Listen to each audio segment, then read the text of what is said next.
Here's a little farm update or homestead update. We finally have some potato plants popping up out of the hay. So that's exciting.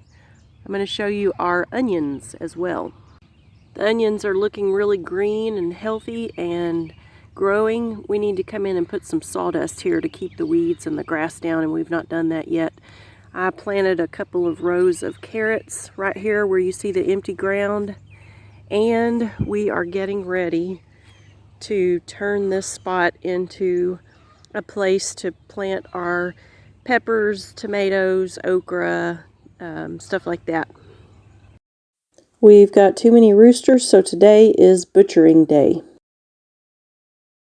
We're keeping this pretty male. He's the main guy in the flock, so we're going to keep him.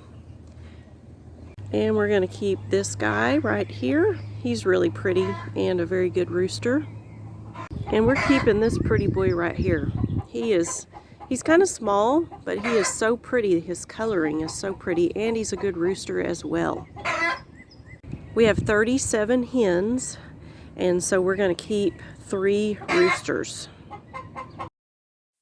On a side note, this is what we feed our chickens. Our local farm supply store mixes this for us, and it has all kinds of wonderful whole grains. You can see the corn and the sunflower seeds for sure. Sid is hanging the killing cones. These really make the actual killing process very easy. It hangs the chicken upside down, which helps to calm them, and it helps to keep them still and easy to deal with. Let's go check on our water that we're trying to get to boil. We want to get this to about 145 degrees. This is for scalding the chicken. And then this here is a feather plucker. Sure beats hand plucking. It's a yard bird. If you want to look into it, it's a handy machine to have around when you get ready to butcher. This is our processing area. Sharp knives are a must. I even include a pair of hand pruners.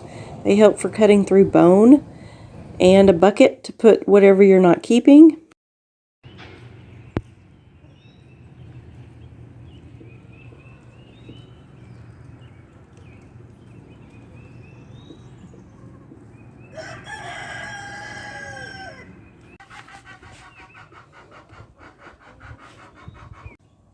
Sid's dipping the roosters in the hot water, so it makes it easier for the feathers to come out. It takes about 15 to 30 seconds.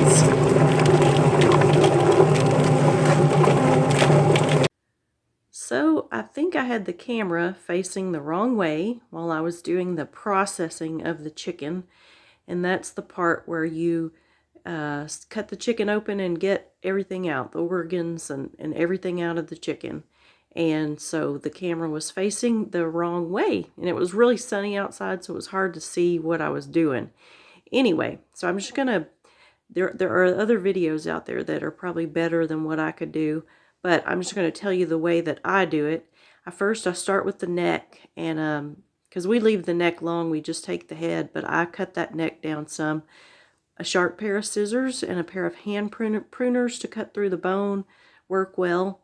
And then next I go and I remove the feet. And Justin Rhodes, he has a good chicken butchering video where he talks about how to take the feet, how to disconnect the feet, and all that. He has a really good video. It's my go-to whenever I need a refresher. Okay, so I take care of the neck and the feet, and then I take and I cut a slit big enough that I can get my hand up into the cavity, the actual cavity or the body, the inside of the body of the chicken. And when you're cutting that slit, just be careful that you don't cut the intestine or anything like that that's going to potentially contaminate your meat. And so I cut that slit open big enough to get my hand up in there, and then I just start pulling stuff out. Carefully, of course, because I don't want to break something open. But I pull everything out that's in that chicken, including, I usually cut the crop out, but including the crop and the windpipe.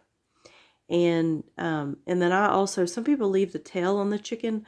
I just take and cut all of that out because I don't want any of that area around the butt on my chicken. So I just even take my little hand pruners and cut through the tailbone and everything.